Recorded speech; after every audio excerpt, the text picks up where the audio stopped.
Tenemos en línea a el doctor Blas Hoyos ya para charlar con vos sobre gasoducto, tengo entendido, Gabriel. Bien, lo saludamos a Blas. ¿Estás, Blas? Bienvenido a Sin Censura. ¿Cómo te va? Bien, buen día. ¿Cómo estás? Muy bien. Gabriel. Muy bien. Saludo para Guillermina también, mi amiga y mi compañera de ruta. Buen día. Sí. A ver, Blas, vos hace rato... Y Miguel, no lo decimos. Hace rato estás hablando del tema del gasoducto, porque el gasoducto, a ver, fue uno de los grandes anuncios del gobierno de Kirchner. Empezó allá lejos y hace tiempo Néstor hablando del gasoducto que se iba a hacer. Después Cristina hizo un anuncio que acá se le dio mucha difusión del gasoducto del NEA, que supuestamente iba a traer gas natural desde Bolivia, ¿no? Esto se anunció en la última etapa de su gobierno. Después, bueno, cuando vino Macri, se reveló, se mostró de que había una enorme corrupción y que habían hecho un desastre, ¿no? Que realmente había una empresa llamada Vertúa que fue absolutamente corrupta. Y que, ¿te acordás que la Nata hizo un informe mostrando los caños tirados por ahí, que supuestamente ya se había completado y resulta que cobró Vertúa la plata y los caños estaban todos tirados? Y después incluso apareció un intendente peronista de Salta, ¿te acordás que vendió 32 kilómetros de caño? Que eso fue lo paitema ya, el acabose. El colmo de los colmos, un intendente que desenterró 32 kilómetros de caño de nuestro famoso gasoducto que nos iba a traer gas a los formoseños y los vendió, caños carísimos, caños que valen fortuna. Bueno, y ahora otra vez se habla del gasoducto y otra vez el escándalo y parece que es una historia de nunca acabar. Bueno, vos sos uno de los tipos que más sabe de este tema, así que por eso te escuchamos, Blas. Tema gasoducto. Sí, parece que hay una obsesión, una compulsión obsesiva de parte del kirchnerismo para todas aquellas obras que inclusive, especialmente para aquellas que le ponen el nombre de Néstor sí. Kirchner. Pasó con la represa, pasó con el centro CFK y ahora pasa con este gasoducto. Y en el caso del gasoducto del NEA, es una historia trágica, dolorosa para nuestra comunidad, que veía y que tenía cifradas expectativas en contar con un combustible tan esperado y tan necesario y alternativo al combustible de las naftas comunes y los combustibles fósiles tradicionales, que era nada más y nada menos que la posibilidad de contar con gas, con todo lo que potencialmente eso implicaba para industria, para el comercio, para desarrollo, para turismo, ¿no? La obra es larga de contar porque arranca por el 2003 y era una obra emblemática, una de las mega obras más importantes de infraestructura que durante la década ganada, entre comillas, desarrolló el kirchnerismo. Uh-huh. Hablamos redondeando números de una obra de 2.500 millones de dólares que arrancó mal ya porque empezó como ahora, parece casi un modus operandi esto, porque yo no sé si vos recordás, Gabriel, ya empezó con el tema de la licitación de los caños, sí, donde se favoreció, donde inclusive en ese momento Techín quedó afuera de la licitación y era la que más reclamaba. La empresa que ahora está siendo beneficiada es en aquel tiempo la que quedó fuera porque se optó por comprar los caños a la empresa sueca Skanska. Sí. Y inclusive Formosa queda muy ligada a este acto de corrupción nacional entre Skanska y el kirchnerismo, los funcionarios del kirchnerismo a nivel nacional, porque participó de la triangulación de los recursos. Yo recuerdo que hay en la justicia, esto está aprobado en la justicia, sí, ¿no? Sí. Hubo cheques que canjeó Fonfipro, el fondo, el Fonfipro de acá de Formosa. Sí. 12 cheques del Fonfipro que involucraban también a Formosa en este tema Y eso fue antes de que se comience a construir el gasoducto. Durante la construcción del gasoducto hay 3 o 4 empresas que fueron las principales beneficiadas: JRC de Relat, Rubela Carranza, y aparece un socio minoritario que entra por el lado de Relat. Relat, recordemos que era el que le alquilaba también los hoteles Otesur, como es de la causa Otesur, a Cristina sin tener pasajeros, o sea, le alquilaba, le pasaba la plata, digamos, para que figuraba como alquiler de habitaciones. Era uno de los involucrados, o le alquilaba un hotel, algo así. Ahí aparece este personaje Vertúa, que se hace cargo en sociedad con Relat de algunos tramos dentro de la provincia de Formosa, pero básicamente se hace cargo del tramo troncal del ramal Juana Zurduy, que debía traer originalmente el gas desde Bolivia hasta el ingreso ahí en la línea Barilar, y creo que son Los Blancos, el lugar donde comienza el gasoducto de Formosa, sí. Pasa por Formosa.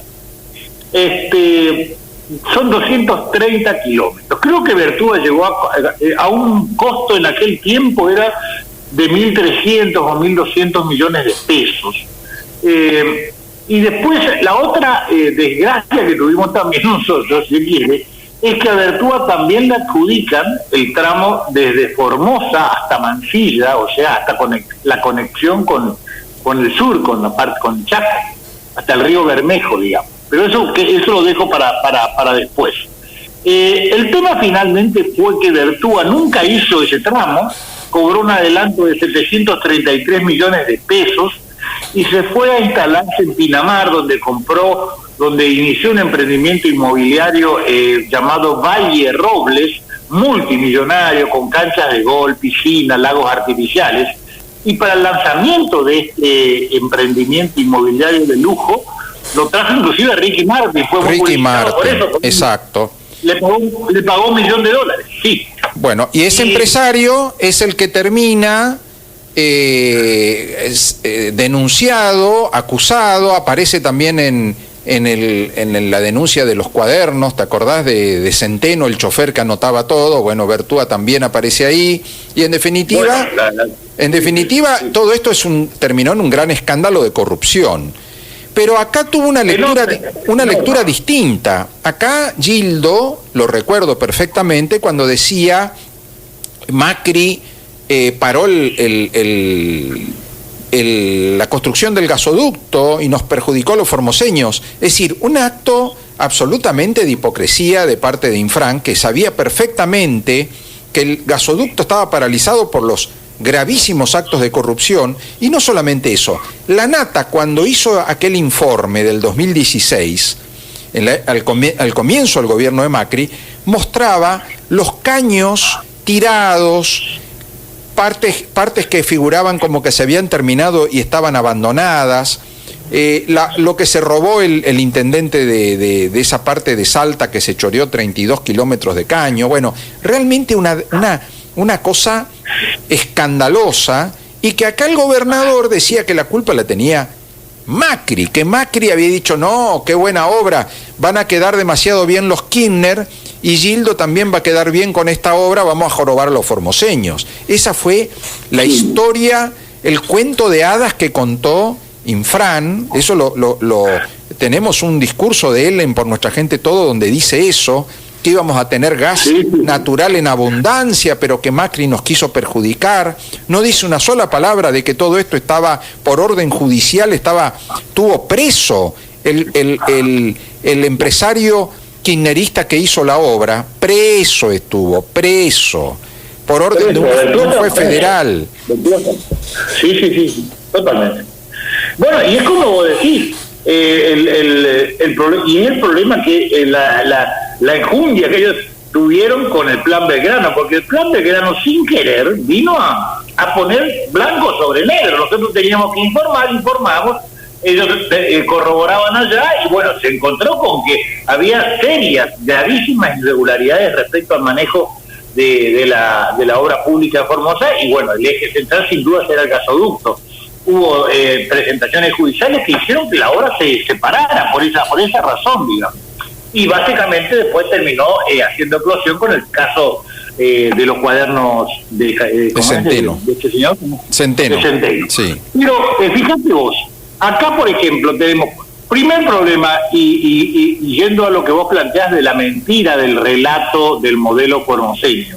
Están por ahí, y creo que te envié una copia donde Ibáñez dice que no le va a perdonar nunca a Macri, porque faltando 10 kilómetros no quiso conectar el gasoducto para que Formosa tenga gas. Bueno, esto es mentira.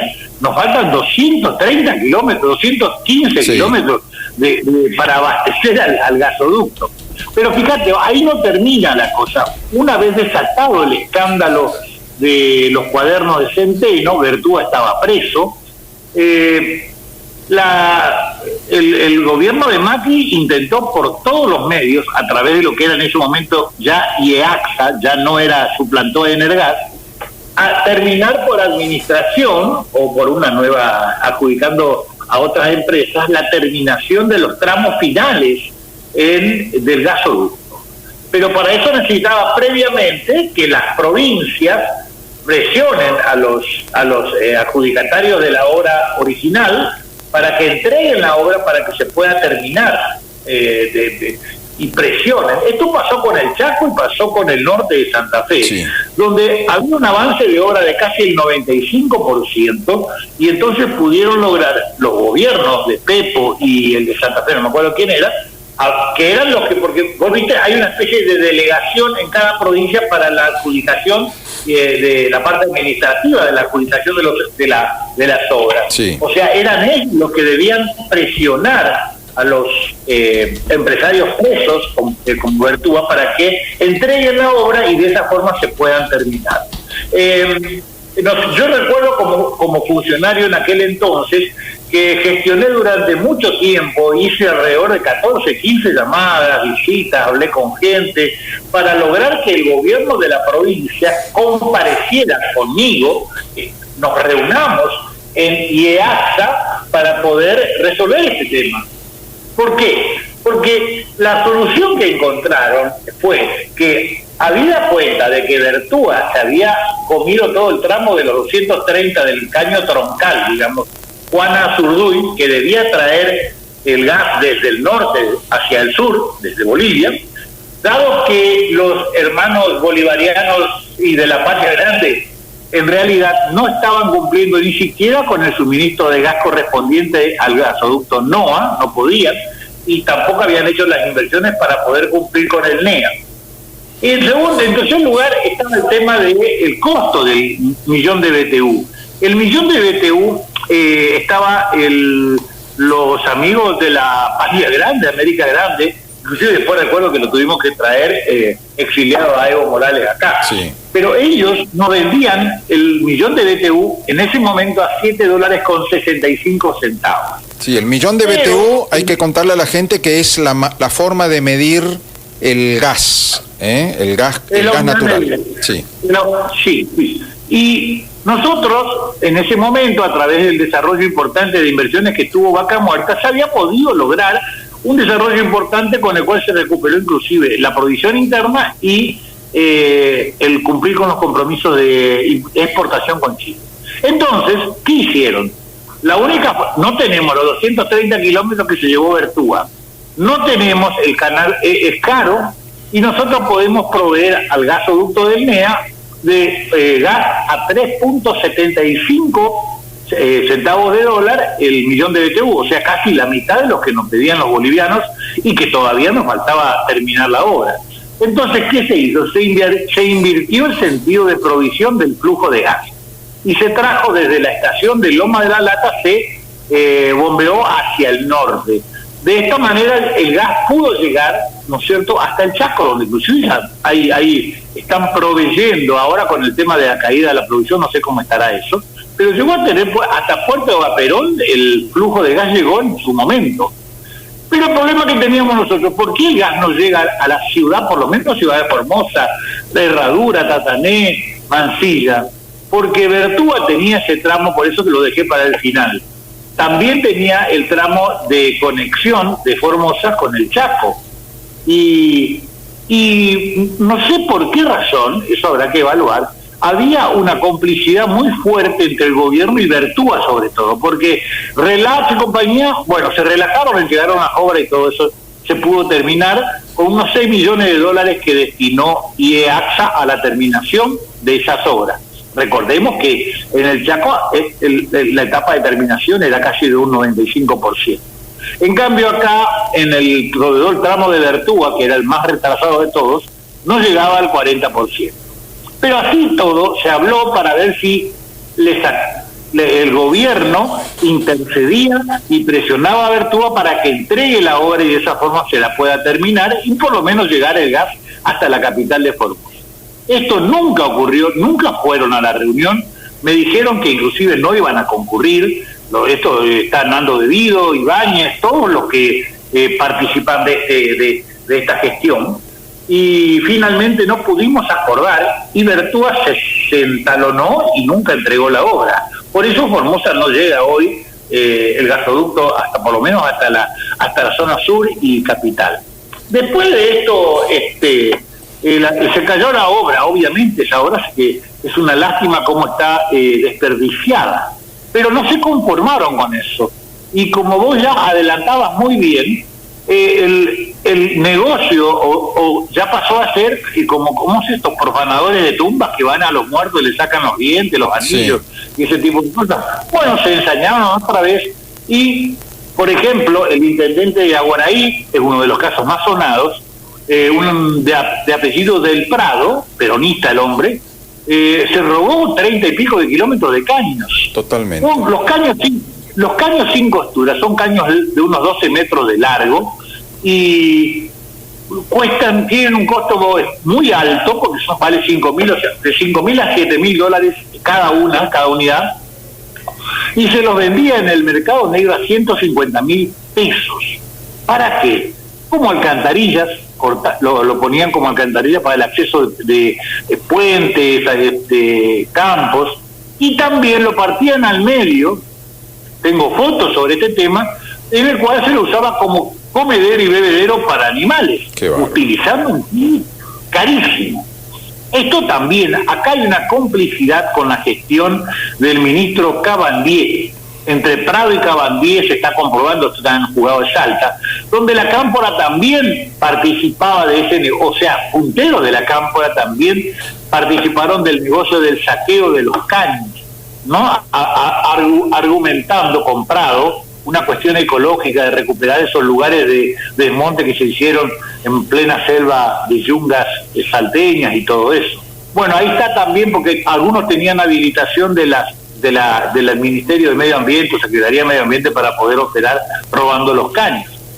4 caños fueron a parar inclusive a la localidad de Las Lomitas, hecho que también denunciamos nosotros con el concejal Pocho Gutiérrez. Hay 4 caños tirados ahí en la entrada, en el acceso a la localidad de Las Lomitas, que no sé cómo fueron a parar ahí, pero se hablaba también de que grandes tramos o largos tramos del gasoducto del lado de Formosa también fueron saqueados.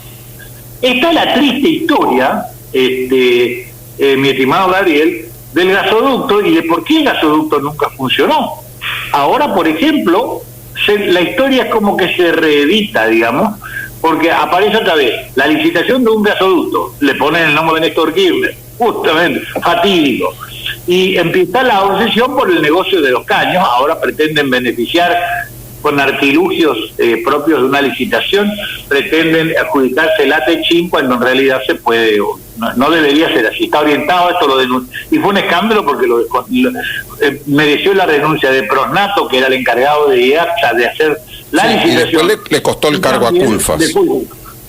Y después de Culfas, que ahora parece que retrocedieron en el planteo y bueno, y todo esto. Pero el tema es que nosotros necesitamos imperiosamente, y acá también tengo un recuerdo sobre este tema del gasoducto Néstor Kirchner. Ese gasoducto ya estaba planificado, ese gasoducto ya estaba inclusive, estaba hecho el pliego de licitación, y el concepto era absolutamente diferente porque no le salía un peso al gobierno. ¿Cómo se había planteado esta licitación o esta construcción del gasoducto? Se habló con las principales empresas que operaban en la zona de Vaca Muerta, que tenían que se iban a beneficiar con un gasoducto que le ahorraba enormes cantidades de plata en flete, claro, para transportar el gas de gas acá hasta un puerto sobre el Atlántico. Y entonces le dijeron, si ustedes van a beneficiarse con esta obra, le pedimos que ustedes se hagan cargo del costo de construcción de la obra, le concesionamos el gasoducto por 30 años, ¿no es cierto? Y entonces, y nosotros, por supuesto, la nación iba a tener un cupo para poder utilizar ese gasoducto también. Y entonces, de esta manera, el gasoducto no le salía ni un centavo, lo pagaban el sector privado. Sin embargo, cuando llegan ellos al gobierno, anulan este llamado a licitación, donde estaban inclusive todas las precisiones técnicas, porque no es fácil armar un modelo o un proyecto de esto, y empiezan con el negocio de ellos, que por un lado beneficiaría a Techín en la cuestión de la adjudicación de los caños, como fue alguna vez Escasca, y también a Cristóbal López, porque él se haría cargo de todo lo que sería la obra complementaria o secundaria del gasoducto en todos sus tramos. Eso es lo que más o menos te puedo contar del gasoducto, porque es una historia. El tema de los gasoductos asociados al kirchnerismo es una historia de tragedias y... Sí, pero ¿sabés qué, Blas? A mí lo que me interesa es que el gobierno local, el gobierno de Formosa, de toda esta historia, nos hable con la verdad y nos diga la verdad, que no nos mienta, como ocurrió en aquel anuncio que hizo Gildo cuando dijo el gasoducto que Macri obstaculizó y paró, bueno, ahora va a volver y vamos por fin a tener gas, y nos miente como si fuéramos chicos, como si fuéramos menores de edad, sí, y nos cuentan un cuentito mentiroso, ocultando toda la trama de corrupción que hay detrás de todo esto y echándole la culpa a un gobierno que no tuvo nada que ver con el parate del gasoducto. El gasoducto se trancó, como ahora se volvió a trancar, por la corrupción, porque fueron tan desmesurados, fueron tan angurrientos que echaron a perder un negocio millonario. Totalmente, sí, totalmente. Inclusive se agregaba otro negocio que, como no prosperó, como la avaricia que vos y la angurria fue mayor, ellos no pudieron concretar, que era otro de los problemas que planteaban al gobierno nacional, porque ellos querían que el contrato original era hasta la entrada de cada ciudad, pueblo o... Sí, que en el recorrido se llevaba el gas hasta la puerta del pueblo, ¿no es cierto? Hasta el ingreso al pueblo. Y ellos querían que se le haga la red domiciliaria de cada ciudad y se le pase a la provincia. De esta manera, esto iba a quedar dentro de la órbita de Repsa, que es lo que ellos querían, pero querían que el gobierno nacional se haga cargo de esto, cuando el contrato original decía que debía ser hasta el acceso a lo que le llamaban City Gate, o sea, puerta de entrada al pueblo, a la ciudad. Y bueno, eso también fue motivo de una negociación muy fuerte, donde ellos también se ofendieron mucho, porque no se les dio este segundo negocio que iba a ser la administración del gas en red, claro, en cada pueblo. Blas, te agradezco tu testimonio. Yo sé que tuviste en esto muchas gestiones hiciste para que esto salga adelante, pusiste mucho empeño para que ese sueño, ese objetivo de tener gas natural en Formosa se pueda cumplir. Lamentablemente esto no ocurrió, pero bueno, veamos qué nos depara el futuro, ¿no? Ojalá que esto algún día se termine y podamos abrir la canilla como hacen los porteños y tengamos gas en nuestras casas. Te agradezco, Blas, Te agradezco también esta posibilidad de aclarar muchas cosas. Yo creo que esto se trata de una tarea permanente la que estás haciendo, Gabriel, porque se trata de romper con un relato que es absolutamente mentiroso y falso, y donde ellos siempre tienden a victimizarse, y colocaron en aquella época, recuerdo, al Plan Belgrano como el gran demonio, porque pero ellos no tuvieron problemas tanto con ANSES, ni con PAMI, ni con otras dependencias públicas. Fue enconado la obsesión que tenían con el Plan Belgrano. ¿Por qué? Porque el Plan Belgrano descubrió sin querer muchas cosas, inclusive cambió los conceptos de licitación, rompió con lo que fue la piratería de la obra pública, que ellos se colgaban de obra pública nacional y la vendían como propia. Sí. Y bueno, y tantas otras cosas. La cartelería, me acuerdo. Gracias, Blas. Sí. De nada, al contrario. Te mando un abrazo. Chau, chau. Otro para vos. Bueno.